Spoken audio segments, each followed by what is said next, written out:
valedictory session. So if any one of you is interested in giving feedback, so then you can write to us through a chat. So we'll unmute you so you can speak and give your feedback. So after this session, in continuation, we'll have brief valediction session.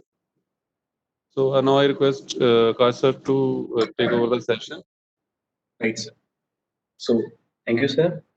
So, in the previous session, we saw about a patch antenna, how it can be turned into an array, and both using incorporate feed and using individual phase shift. So, main thing is when we are feeding the antenna element, if they are all in phase, in that case, we can hardly make any changes out there. So, key is first thing is to provide them phase shift out there, and second thing is whatever phase shift that we are providing, can that phase shift be varied? That is important. So in that case, only beam steering. So one of you asked the questions out there, like how to provide the using corporate feed. So using corporate feed, we might be able to provide, but that steering will not be possible. The reason is whatever size we are choosing, whatever shape we are choosing. So what happens is, okay, it can be possible. There is another way work around that. So if suppose we are using, let me take an example out here itself.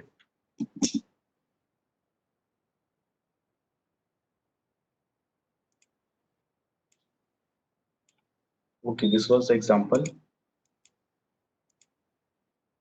2x1 array. So this was a single patch. This was a corporate feed, which will come into the picture. So in this corporate feed, the two lines are of equal length out here. The feed lines are of equal length. Because of that, what will happen is whatever the power is being transferred across from this side to the left element, same power in the same phase will be transferred to the right side of the element. Now, if we try to increase, well, let's say put a lambda by 4 or something out there and provide a proper matching, increase the length of or decrease the length of this microstrip line out here, feed network. So in that case, of course, the lines which are coming power to this end and the power to this end will have a certain phase shift.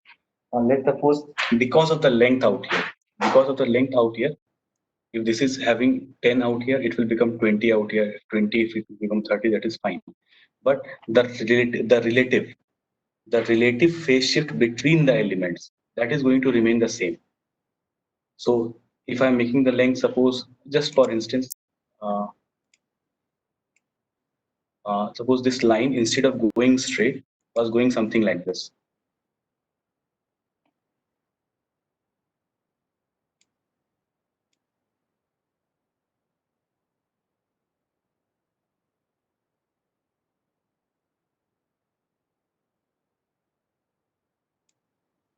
So this polyline is there. Let me give it a width.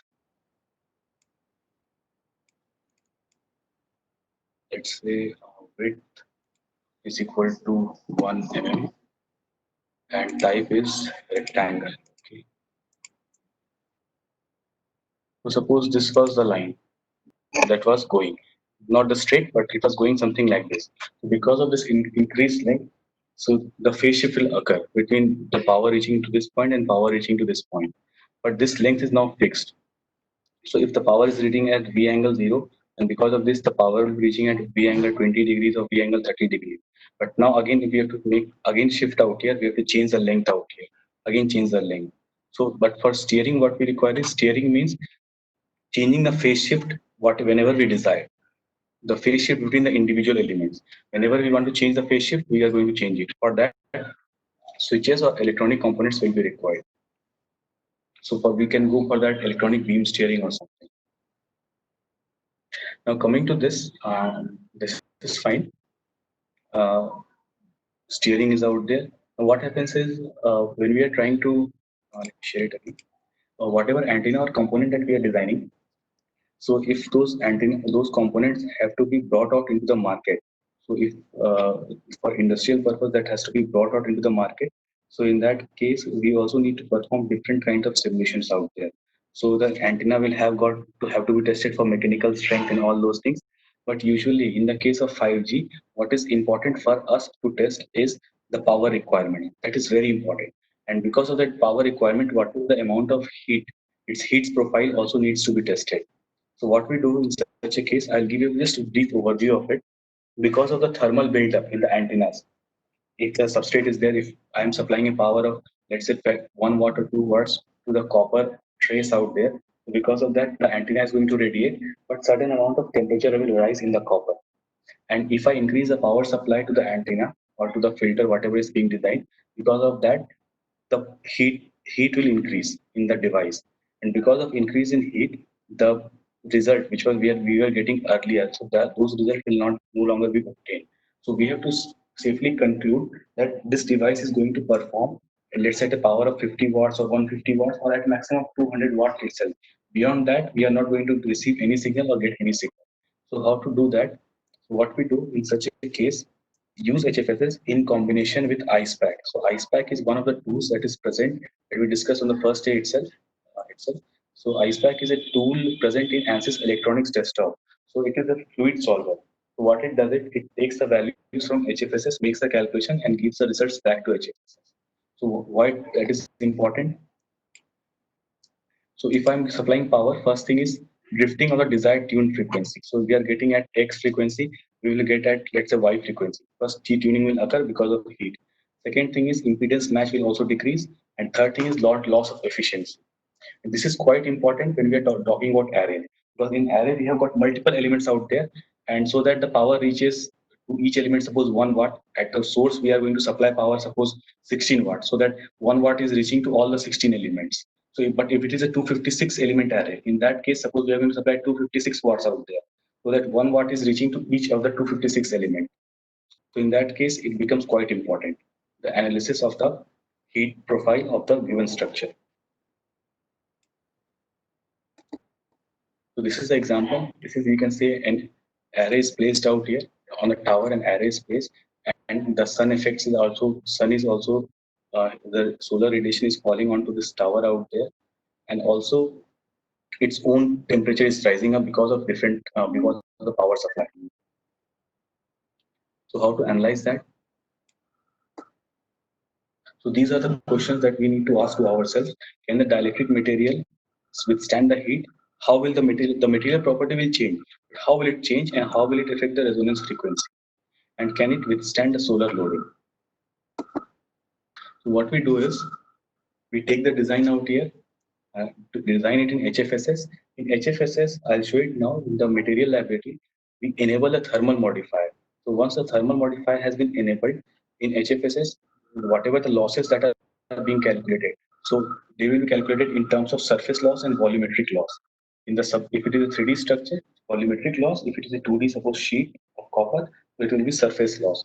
Now we will copy that structure and take it into IcePack and do certain amount of coupling, and because of that, those surface losses and volumetric losses will be calculated in terms of volumetric temperature distribution. And this thing will be again sent back to HFSS. In HFSS, they will be again calculated in terms of losses out there, and the material property will change. And HFSS will run that design, and it will run the design with a new set of parameters and check whether the results are correct or not. So this is the example. Let's suppose you have got the antenna out here, no thermal feedback, that is a room temperature. So we are getting, it's close to 28 gigahertz and a return loss of minus 21 dB. But if the power supply is increased to 50 watts, because of that, what is happening is, you can see the impedance frequency has shifted to higher value, and the impedance has matching has reduced. So earlier it was close to minus 21, now it's close to minus 19 dB. And as we are increasing the power supply, 50, 100, 150, 200, 250 watts, the impedance is getting detuned. So whatever antenna that is being designed, if it has to be for industrial applications and directly has to be launched into the market for different cases, so these analysis need to be done. So this is the example of the temperature variation because of power out here. This is the temperature of the trace, that is the copper, how the temperature is varying in the copper and how the temperature is varying on the dielectric substrate. So we'll see the example now.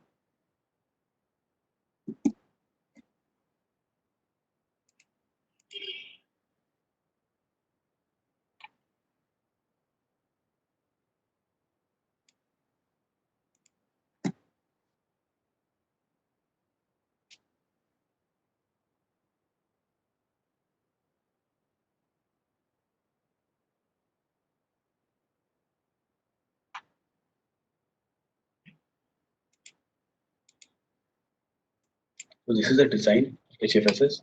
So this is simple array antenna, not necessarily phase shifted array antenna, but a simple array antenna. We has got 8 elements out here, and this is the power supply that is being provided out here. So this is the trace out here, the copper, and this is the dielectric. So by default in HFSS, the power supply of 1 watt is given by default. You can change it from here to see the real-time situation, excitation, right click, edit sources, and here you can see. So right now it's giving 150 watts. So here you can change the units, watt, kilowatt, everything, nanowatt and everything. And magnitude also you can change it here, 150 watts, 1 watt, whatever is required. This can be changed from here. Phase is still again 0 out here. So this is the antenna. So currently this is for 150 watts, that is fine. So the pattern looks something like this. Let's see, the pattern is there. Okay, the pattern is not generated. Anyway, the impedance is, this is the S parameter plot. Okay, this is the initial plot. The red color that you see out here is the initial plot without any thermal modifier. So this is as it is. The normal case, if you have designed the antenna, so it will show me a return loss of minus 21 dB with frequency close to 27.9 675 or 27.8 something out here directly. But what we do is, in the next step, we have to analyze it properly, how the heat is taking, effect is taking place. So we will go back to the design, and here select the two substances. The first thing is a solid. The solid is made of copper and a dielectric. So let's suppose we are choosing copper first. So this is ground plane on the bottom side, and the top there is trace. So we'll select both ground plane and trace, right click, assign material. So copper is there, view and edit material. In this case, go to all properties and make sure that view slash edit modifier for thermal modifier is checked. Once you check this, what we have to do is, here we can get the option of bulk conductivity. So you click on thermal modifier, select this and click on edit. Once you click on edit, you will get this kind of option, expression and quadratic. So in this case, quadratic is selected. Now whatever material you are choosing, so it will have its own data sheet. In data sheet, this is the equation. P temperature is equal to P reference 1 plus C1 first coefficient and C2 second coefficient. So value of C1 and C2 defines a material's thermal coefficient, a thermal properties out here. That C1 and C2 has been entered for copper out here. So you can see C1 is 0.00429 and C2 is 0. So these two values have been chosen for copper. Click on OK. Okay, and validate material. Click on OK. This is done for copper. Same thing we are doing for the second one. That is the Rogers dielectric telluride. Assign material. RT 5880. View edit materials. Same thing we have to do here. Thermal modifier. In this case, we have chosen it here itself. Relative permittivity. It's changing because this is a material. In this case, like in the case of metals, we are not defining the permittivity. Rather, we are defining bulk conductivity. But in the case of dielectric, we are defining the permittivity. Select this, click on edit. And again, the same thing, quadratic comes here. And here comes the value of C1 and C2. So that is also entered from the data sheet. Once this is done, click on OK, close it. And then this design is run. And then finally, when it is run, it is again copied. The entire design is copied and pasted into IcePack. So IcePack is a part of ANSYS Electronics desktop itself. ANSYS Electronics desktop, so you can get it from here. Click on desktop, click on IcePack on the top. So this is the window of IcePack that you see out here. So here what we can do is we can copy this design. Click on HFS design 1, Control A, Control C, copy, and then go to design 3 and then Control paste it. So Control D, once it is pasted out here, then we have to remove this box out here on the outside region, delete this, and this is there out left out here.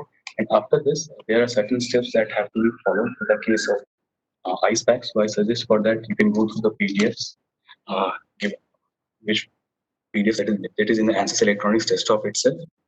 And once that is done, make certain changes out here Uh, these are some of the changes that are related to the fluidic, computational fluid dynamics. The mesh has to be created, analysis has to be done, monitor, and everything has to be done. And select this. Let's suppose you have to assign the mesh region, assign your plot fields, pressure, temperature, velocity, turbulence. The different things are given out here. Assign thermal block, grill, network, opening plate. So all these things are related to fluid.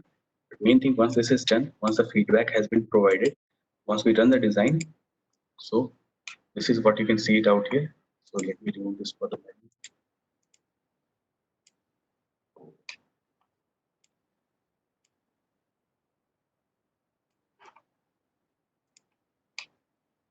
So for the moment, I'm removing this.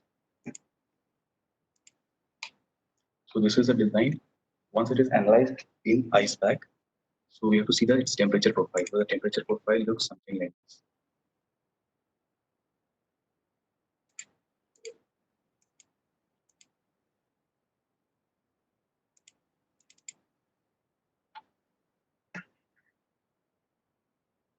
So this is, you can see the temperature profile. This is an IcePack, not an HFS.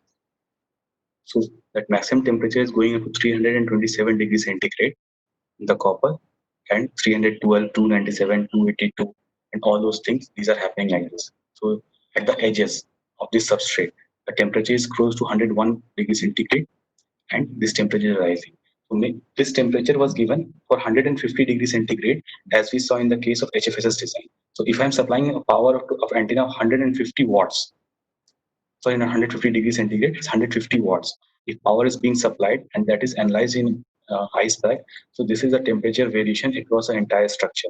Since the power is being supplied at this end, so this is bound to get heated up more. So hence, it is more spread out here.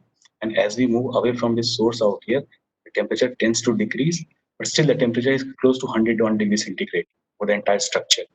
And because of this, this is again sent back to HFSS and run. So in HFSS, the result is already generated.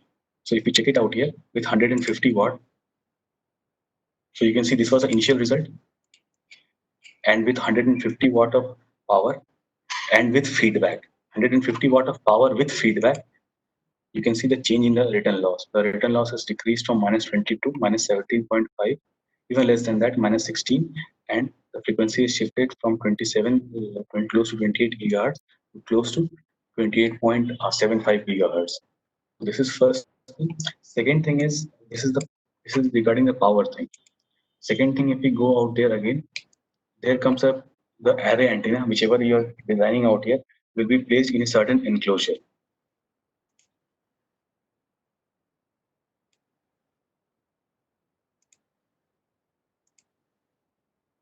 So this is the enclosure out here.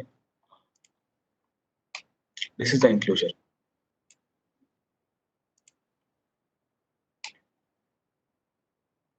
So this is the enclosure completely made up of aluminum from all the sides, completely metallic on all the sides. On the top, this is a plexiglass cover. On the top is a plexiglass cover. The antenna is visible, plus the radiation is allowed to come out from this side, and the antenna is placed on 4 boxes made of plastic. 1, 2, 3, 4 boxes made up of plastic. Now, as you can see here, there is no flow of air from outside to inside or vice versa. This is a closed system altogether. So in this case, since there is no flow of air or anything, uh, intuitively we can expect the temperature to be bit higher. So find the temperature profile has to be run, and when this result is sent back to HFSS, we will get it something like this.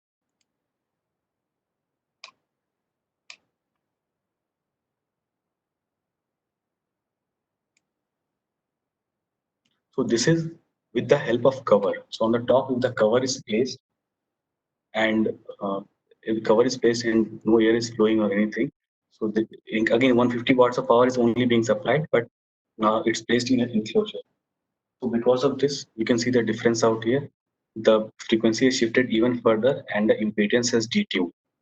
So IcePack will help you to analyze the structure, what are the thermal variations affect the structure, uh, as well as how to provide the cooling. So IcePack has also got this kind of, in this you can also put grills out there and fans out here. They are predefined heatsink models out here. which you can put it out there and customize it. So you can go for passive cooling also, active cooling also. So if you're designing any kind of array antenna out there, and if the element size, number of elements is quite high, so it is suggested that you also uh, perform a temperature check out there if you're trying to release this antenna into the market. So if this work is done out here, so all things that will be remaining is just the mechanical point of it. That is just the thermal shocks and all those things.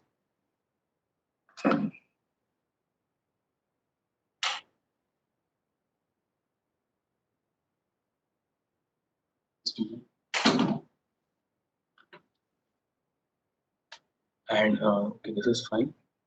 So the same thing done. And let me see anything here.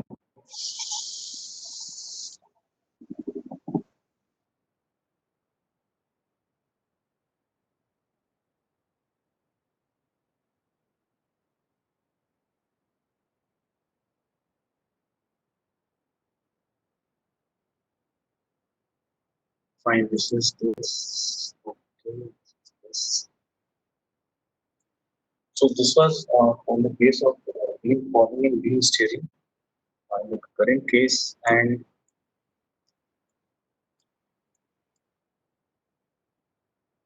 okay, let me try something. So for the moment, this was all in the case for beams pouring, beam steering, and also ice pack, which was initially not a part of the design, but this was suggested so that most of you who are doing for the industrial projects and other things can try out working on ice pack also to get the complete results. Let me come back.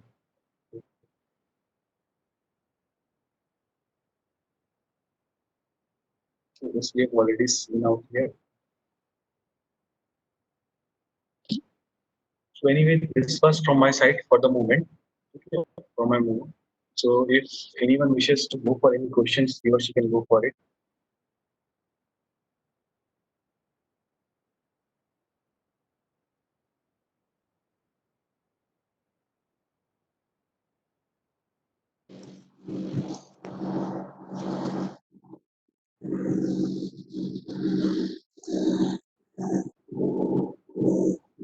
Hello, Akash sir. Should we go for Yes, sir. question answer session? Yes, sir. We can go for question session. Okay. Thank you.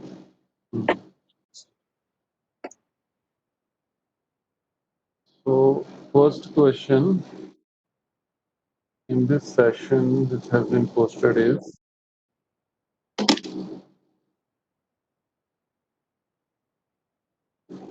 how can we simulate metamaterial how can we simulate metamaterial split ring resonator using HF? Okay. So yesterday, whatever design that we saw, that was in the case of frequency selective surface. What you have to do is perform the same design out there. Let's say metamaterial design. So design instead of metamaterial, assign on the four sides or whatever the sides are there, the respective boundary conditions of the respective boundary condition. Let's say uh, a master slave boundary condition on the sides. This is assigned on the top. You assign put out here and run it. The process is similar. The process is similar to whatever we saw it out here. Okay. The only thing is that it's simulated. You need to check it, verify it whether the permittivity and the permeability, as might the case be, is coming negative. If the permittivity is negative, fine. If the permittivity and permeability both are fine, then also it is so it can be done. And the newest version have got some templates for doing this meta. Not templates, a solid example of metamaterial is present out there in the newer version. So you can try that.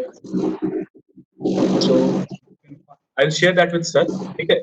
The PDF as well as the design file with sir. So one of the examples that you can try it out for metamaterial. But the process is same. And last thing you do in metamaterial case is uh, in metamaterial case, last thing you can do is so usually what we do is we go for some other softwares to extract the value of permittivity and permeability.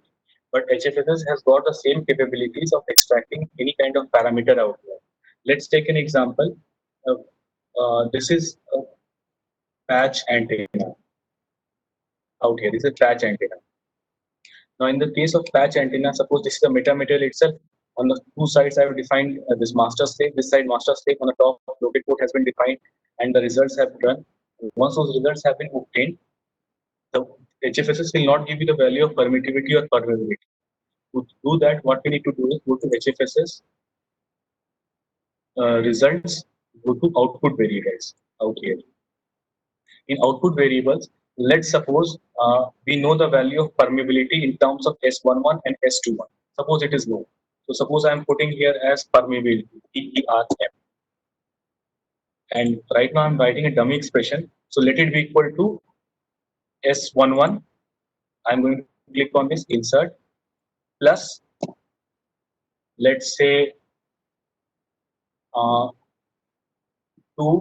into again S11. It's actually 3S11, but this 3S11 cannot be in HFSS. So this is just an example. We can write any kind of equation out here. I click on this. I click on add. My is added out here. Done. Now once again, right click on results. Not this one. Right click on results. Create terminal solution data report. Rectangular plot. Here select output variables. You can see perm is coming of course out here, but right now it's showing in red. So what you need to do is let's select the proper unit. So let's say it's dB10, it's in voltage in terms of it's 20 dB20 normally supposed to select or dB20. We can see dB20 showing it out here. Click on new report. Okay, it's coming blank because it is not simulated, but you will get a kind of result out here. So same thing you have to do for permeability or permeability, whatever the case might be. And the design process is the same as you saw in the case of frequency selective surface with some changes in the boundary conditions. Right, sir?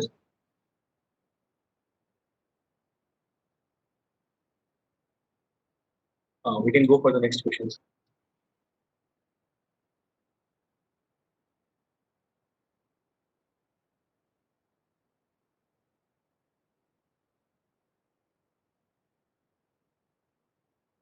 In the meanwhile, I'll show you also where it is found. Click on File. Suppose I'm clicking on Open Examples. File, Open Examples. In HFSS, you are getting this option of metamaterial out here. So you can see one cylindrical lens is there, cylindrical hyperlens. Second is split ring resonator, as you asked. This example is already solved in HFSS in the newer version, 2019 R1 or higher.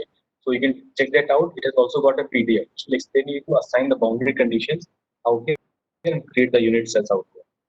So the condition is same as we did in metamaterials. So this is present out there. So you can try it on the newer version.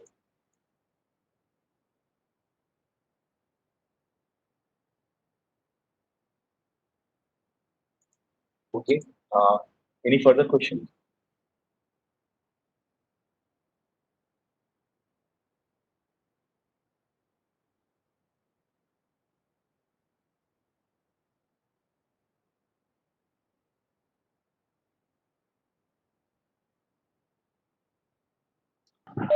Okay, sorry, my mic was this Okay. No mute. issues. Yeah. So the next question is related to equivalent circuit. We have already discussed on first day. Question is same. Is any option in HFSS tool is there to convert antenna design into equivalent circuit? That design for that is there. That is there.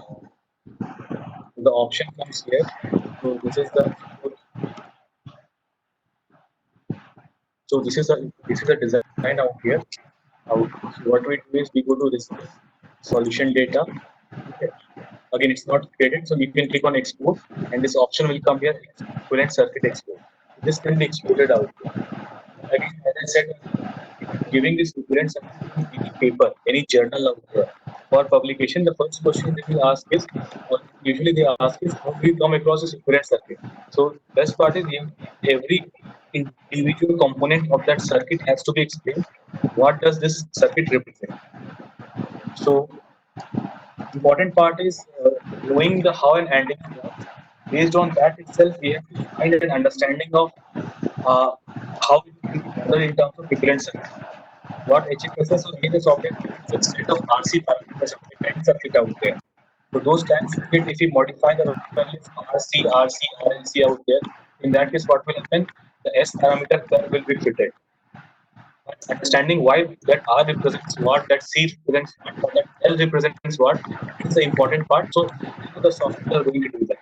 But just for sake of this, you can export it using equivalence architecture. Right. Okay, thank you, sir. And the next question uh, is the free version of HFSS software available? Uh, right now, the free version is not there. Not even a student version is there. That is the issue. So ANSYS HFSS student version or this is right now not available or free version. Okay, okay, sir. Nehat, can you mute your mic? There is some disturbance, I think, from your side. Okay, I'm waiting.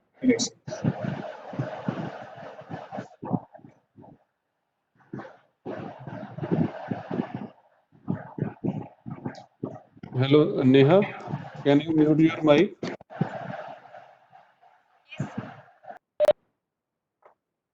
Yes. Now it was from your side. Okay. Neha, also post any questions if you have received in your chat window. Yes, sir, I have posted 2-3 questions. Just right now. Okay, okay, okay. Okay, okay. Thank you. Thank you. Akash sir, next question is, if substrate mesh size is very dense, shall I change its height or another dimension? And according to what rules I can do these changes? If substrate mesh size is very dense, Very dense. okay, the mesh size, Shall I change its height or another dimension? uh, from what I understand is, according to this question, it's very dense. So first question is, if it is dense, then what is the issue out there? Means if it is dense, it is fine. Means what is the need for changing it? The question comes here. What is the need for changing it? Yeah. So, Because shall HFSS has got its own meshing, right, sir? So HFSS has got its own meshing. So some places where the field values are high, it provides dense mesh. Where values are low, it provides less dense mesh or coarser meshes out there. So unless if you have measured the result and simulated it, suppose you are going for benchmarking. In that case, if you are measuring the result and simulating it, and the results are coming different, so in that case, you have to check it out. Otherwise, it's fine. I think the participant might be asking from memory point of view or the simulation time point of view. Maybe Okay, so that is my guess, basically. right, sir. So in that case, what has to be done is that is we cannot we do not change the mesh size. Rather, what we do is we go for parallel. That also will not work right now. We can go for we can increase the order of this order of basis function. Instead of going for first order, go for mixed order. The number of elements and hence the mesh density will be lesser. Right. So Yeah. thanks for clearing this up, sir. Yeah. Okay. Okay, sir. Thank you. And next question is, can you share formulas for extraction of metamaterial design? So again, that formula has to be found from the papers. I don't have those formulas with me right now, but that has to be taken from the papers. Sir, can you hold on for a second? Just for a second, sir. No problem. No. So, dear participants, if any one of you is interested in giving feedback, then kindly write to us. We'll unmute you and you can share your views with us at the end of this session.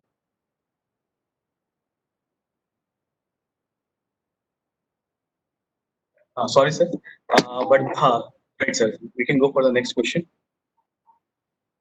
Okay, forgot that thing. For metamaterials, na, for extraction, so there are some old papers. Probably you need to make a small search on IEEE sites. So I think with let's say within 5 to 10 minutes, one will be able to find the papers regarding extraction. And even if that paper is not found, so if any metamaterial paper is found, so in that paper they will have the references from where they have extracted or which formula they have used. So one is NRW scheme, Nicholson Rouse, various schemes and other schemes are there. So regarding that, papers are available. Okay, thank you, sir. Next question is, can superstrate be used to overcome thermal and other environmental effects on the performance of antenna? Uh, uh, Definitely, I would not say overcome the effects of it. Cannot say overcome the effects of it. But if you are placing a superstrate on top of it, the effect will be there.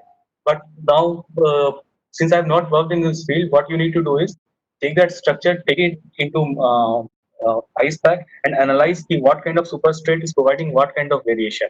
Whether higher permittivity substrate is good, but permittivity won't matter much as long as you are giving a thermal modifier. So how the thermal modifier is as the temperature changes, how the material's permittivity is changing with respect to temperature. So that needs to be seen. So let's take an example, we are using FR4. So for FR4, if you are using it and it has got a huge frequency dependency of permittivity. So if you're designing a wideband antenna, in those cases, FR4 is usually not preferred. We go for Rogers or RT Durite 5880 because its frequency permittivity change with respect to frequency is quite low. Similar thing when we are talking about superstrate and we are taking any material, let's suppose, so we have to make sure that materials permittivity change with respect to frequency is, let's say, constant or close to constant, so that even if the temperature rises, that superstrate is there, or let's say even substrate is there, it won't get much affected. Yeah, sir. Yeah, thank you, sir. The next question is, how can we find the impedance of a particular patch antenna using E field magnitude and H field magnitude plots? How can we find the impedance of a particular patch antenna using E field magnitude and H field magnitude plots? So again, for that thing in HFSS, you can of course go, but for the theoretical and understanding of it, I suggest you go for old papers by Poser and others. 1982 papers are there. So I suggest you refer to those papers. So they will have a mathematical expression for correlating the electric field and magnetic field with the impedance of the antenna.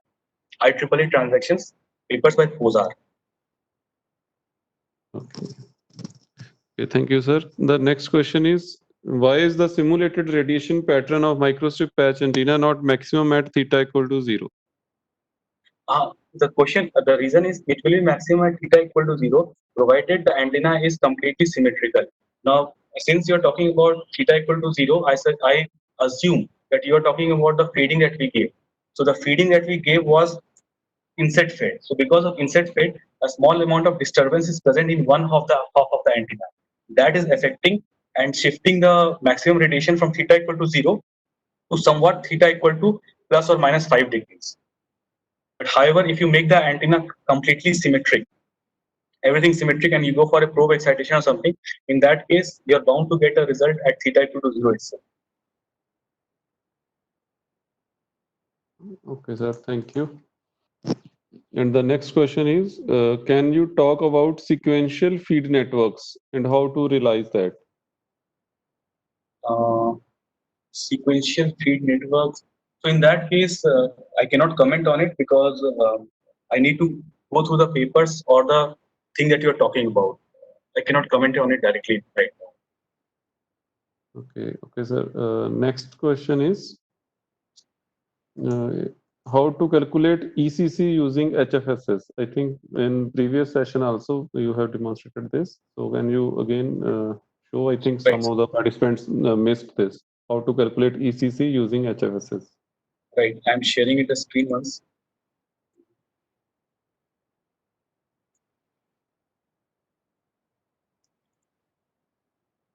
So if this is the two element patch antenna. So if you've got two excitations out here, you go to HFSS toolkit, and toolkit select MIMO. In So that toolkit opens up.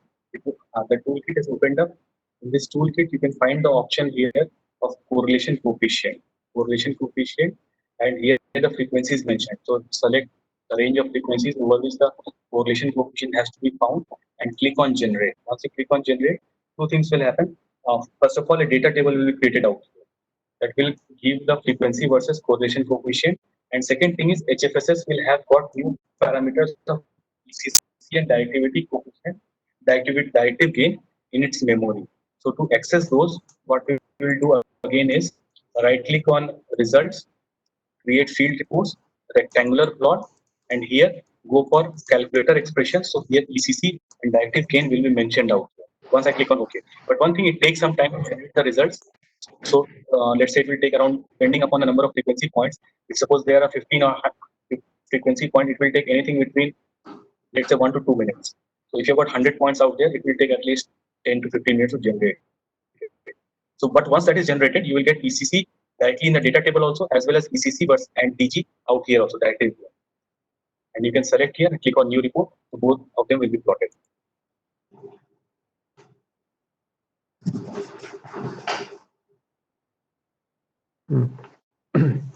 Okay, thank you, sir. Shall we move for the next question? Right, sir. Okay. So next question, basically it is for me. We want these recordings. Is there any possibility to send? Yes, we'll be sending these recordings. We'll be sharing with you all the Google Drive links of these recordings during next week. And the next question for you is, what will be the cost of actual fabrication of 28 gigahertz array of 16 elements in HFSS? I'm not sure cost of actual fabrication of 28 gigahertz array of 16 elements in HFSS. Okay, again, the cost of fabrication in HFSS is not required because fabrication you are going to do it physically in any design shop. So multiple things will happen out here. One thing is if you're going for 16, let's say, uh, let's take an example. I have not fabricated 16 element, but uh, 20 cross 18.5, 20 mm cross 18.5 mm of antenna, which with a CPW feed 20 cross 20 mm cross 18.5 mm CPW feed antenna on uh, on a dielectric substrate of FR4 costs around 500 to 600 rupees. General cost 500 to 600 rupees. A single element size of 20 cross 18.5 mm square and dielectric substrate of thickness 1.6 mm FR4. So based on this, you can talk to the vendors and other people and make an approximate. They will give you a quote regarding the cost of it. And the connecting cost is different. Again, separate. Yeah, it also depends whether you are using Profit or other things. So that will also matter. Right, right, sir. Yeah. So next question is, I would like to know, can we implement RF pin diode in patch antenna, and may I know how to activate the diode? Okay, can we Can we implement RF pin diode in patch antenna? okay, that can be done. Two ways are there. I'll discuss one of them right now. One thing is, suppose you have got, let's suppose I have to put a pin diode across these two, Your across these two pins. screen is Okay, not right, sir. visible. Right, sir.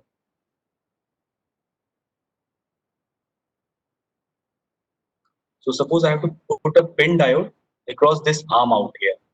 Uh, across this arm out here, I have to put a pin diode. So what we do is, usual, the best practice right now is if you're going for simulation time reduction and everything, try to go for its equivalent circuit model. Like what is the value in case of on and what is the value in the case of off. So a very rough idea is when suppose pin diode is on. In that case, the resistance across the pin diode is quite low. Okay, let's suppose. And in that case, what we will do is, if you have to connect one end to the other end, and the pin diode will go something across like this. So what we will do is go to draw. Let's say we'll draw a square out here.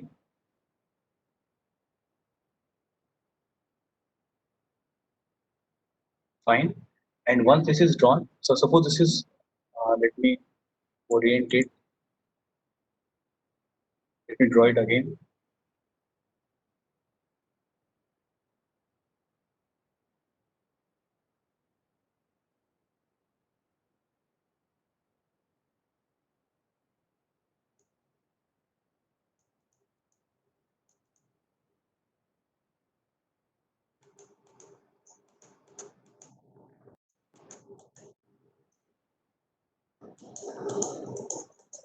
Okay, fine. What I will do is I'll draw it from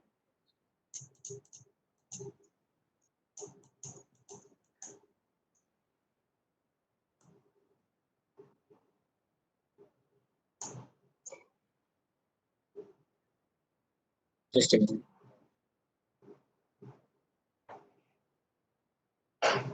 This will just act as a reference.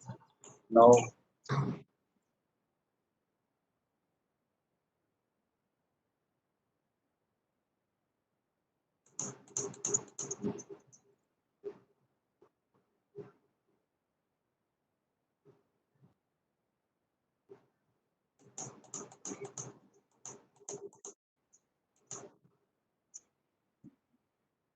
just give me a minute. Actually, the thing is, the square has to be drawn. The touching the two ends across which the diode has to be fitted. So suppose it's touching. Let's say for the moment it's touching it. It's actually overlapping it. It's actually overlapping a bit. But suppose it's touching it. Now what we need to do is we have to connect a diode across it. So we'll select this, right click, assign boundary, go for lumped RLC. In lumped RLC, you will get. Let me share one more thing.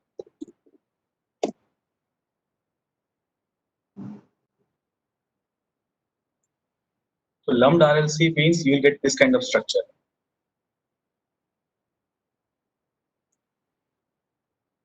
L R and C.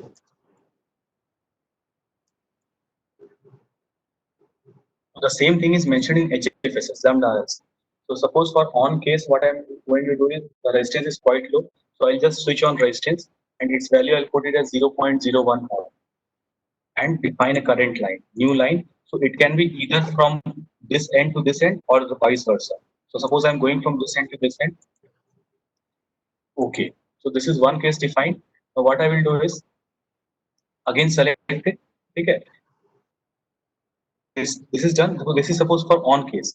For off case, what I will do is let's suppose I copy this model once again and delete this lumped RLC that I have previously defined. Lumped RLC. So suppose I'm deleting it, and for off case, suppose for off case the value is quite high. So I'll select this, right click, assign boundary, lumped RLC again include resistance, but this time suppose it's 500 kilo ohms. So current line has to be defined, new line, and define it once again. So this will go for the off case. But this is a very simple model for on and off. If you have got, let's say, very accurate model that has got RLC also values, RC, RLC values. So let's suppose the example is in the case of diode, I'm getting this kind of model for off case. Let's say for off case, the model is something like this.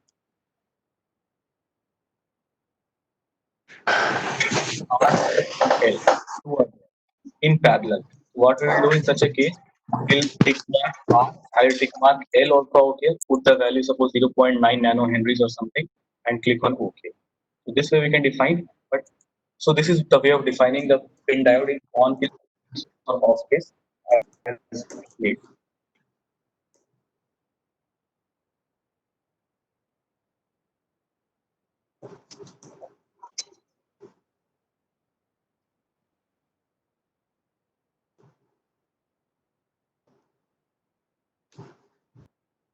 Right, so we can go for the next question.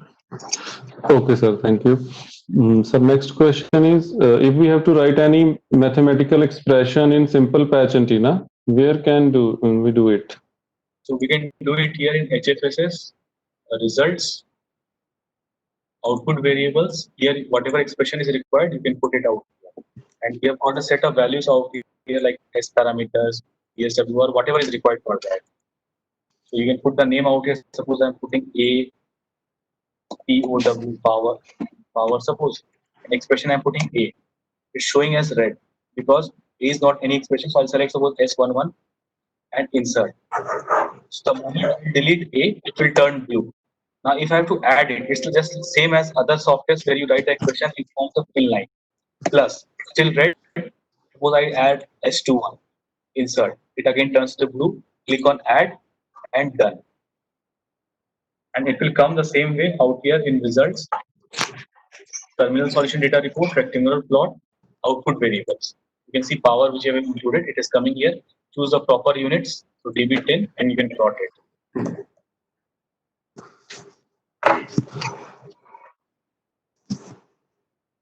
Okay, shall we move for next question, sir?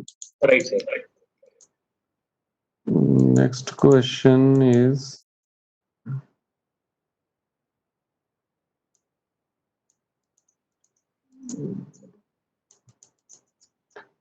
can I run HFSS 17 version in 4 GB RAM system? Of course, HFSS, any version, not any version, let's say 17, 18, 19, can be run in 4 GB system. Not an issue in this. So whatever the RAM size is, the higher the RAM, the better is the performance. That is the case. 4 GB is, let's say, just the baseline of it. So the simulation, it might take a lot of time. But again, 4 GB RAM is fine if you have got a very high-end processor. So that is also okay. So it's a mixture of RAM as well as the processor which is running in the background. So if you have got an, let's say, i7, i9 or any Ryzen looking out there, even 4 GB of RAM will be, let's say, fine. But we suggest to keep at least 8 GB of RAM and then go for any other processor. Okay, sir. Thank you. The next question is, how can measure the impedance of antenna in terms of ohms? Measure the impedance of antenna in terms of ohms. So the antenna the impedance that you see out here, results, terminal solution data report, rectangular plot. So this impedance that you are seeing, terminal Z parameter, this is in terms of ohm itself.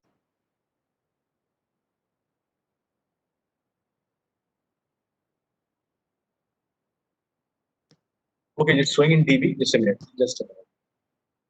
Just a minute. Let me plot the. Just a minute. Let me plot the impedance. Just maybe right click. Create the solution. Rectangular plot. Right. Terminal Z parameter is there. So if I'm plotting the imaginary part and the real part, okay, imaginary and real part. So these are in ohms itself. So right now it might show a blank report. Yeah, it's blank report. So whatever is coming here, real and imaginary part, that is in ohm. Even the magnitude, if you plot it, MAG, this is also in ohm.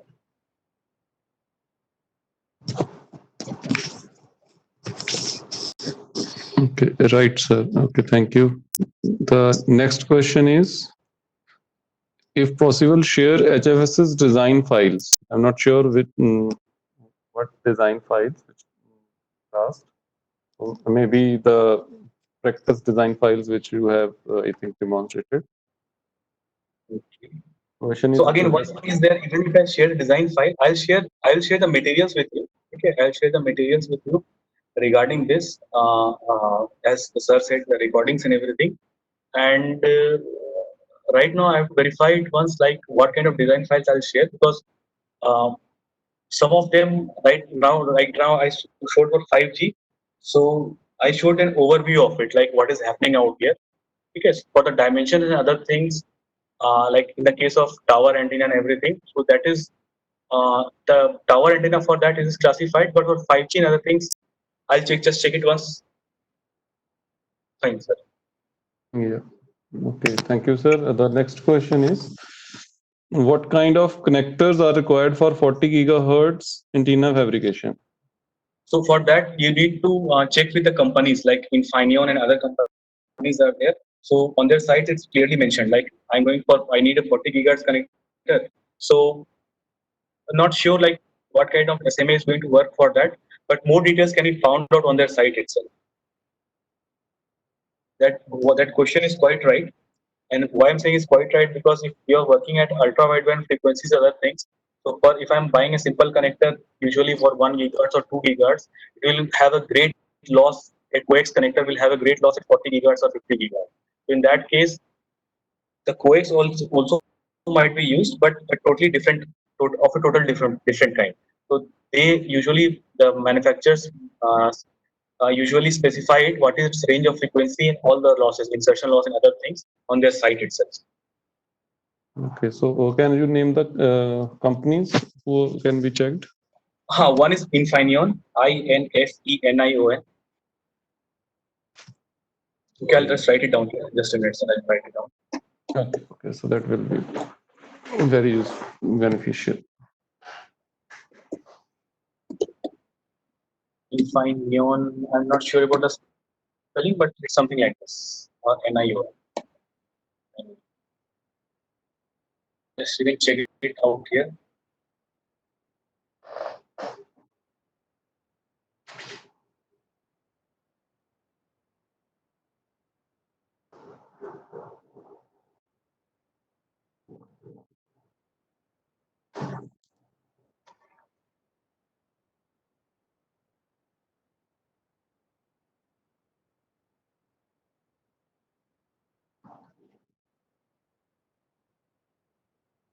Shall I move to next question? Right, sir. Okay, thank you. Next is it possible to use CPW feed in arrays?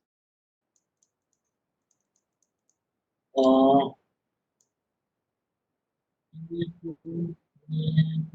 uh, I have to think over it. I cannot reply directly. I have to think over it. Whether this can be possible or not. This can be possible. Okay, okay. This can be possible. Uh, you can try it out. Better than that, you can try it out. What I suggest is take a CPW element. It's fine. You can make it out. Take a CPW element and take a two-element array of it and just try to run it out. It can be possible. Yeah. Okay, sir. So I think these are the only questions for this session. Right. Yeah. So Neha, have you received any other question from at your end? No, sir. Okay. So, Kausar, you have answered all the queries of the session. Right. All queries have been answered. So, with this, I think now it's time to wind up the session as well as wind up the STC. Neha, there is quite noise from your side. Yeah, thank you. So it's time to wind up the STC as well as session. So thank you very much for sharing your expertise for these 3 days. So it was a very beneficial kind of thing to learn directly from HFSS expert, and you have answered the queries in very friendly and detailed manner.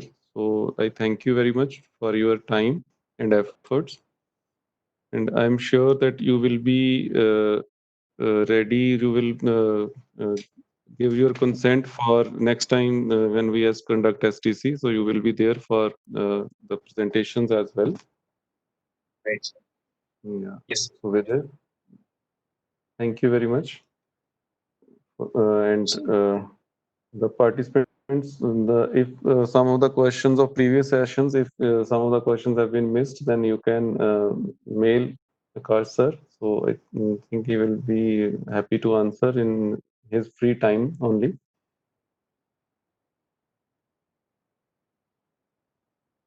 So with this, we are closing the session.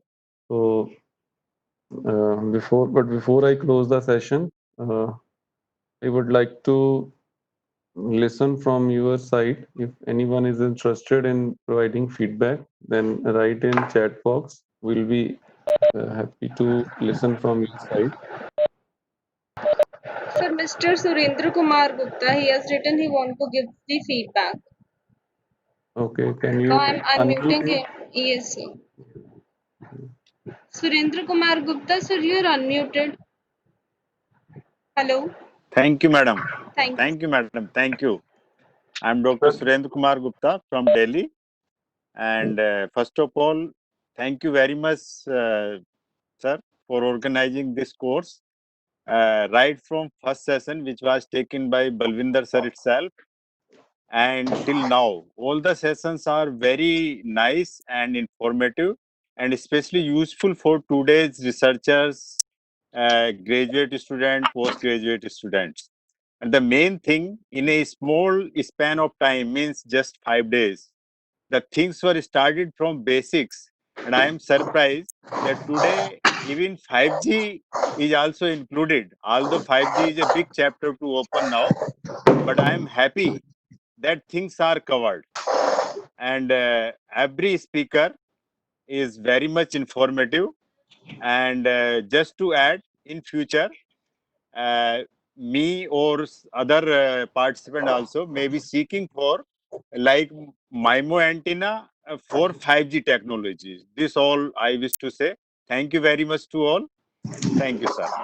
Okay. Thank you very much, sir, for nice words. So this gives us motivation for conducting more further STCs. So thank you very much.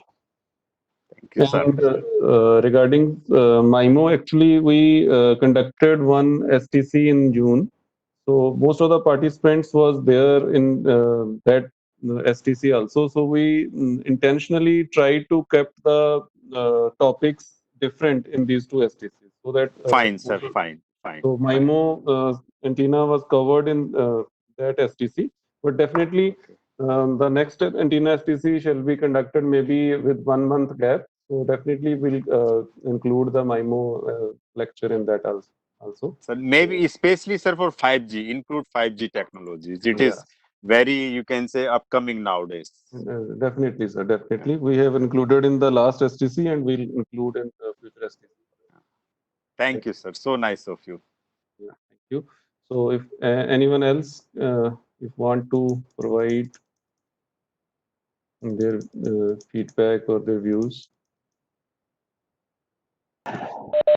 So participants are writing in the chat box. Yeah, so I think there is no one who want to get his or her mic unmuted. So no request from anyone. There is one request now, so just a minute. Okay.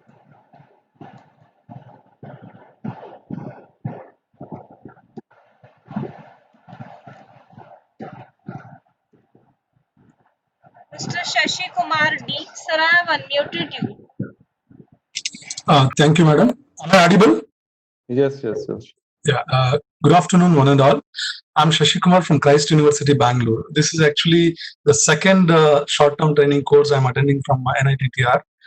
And I really felt both the sessions, last time what I attended and this time, it is very informative and it gives a lots of learning space for us.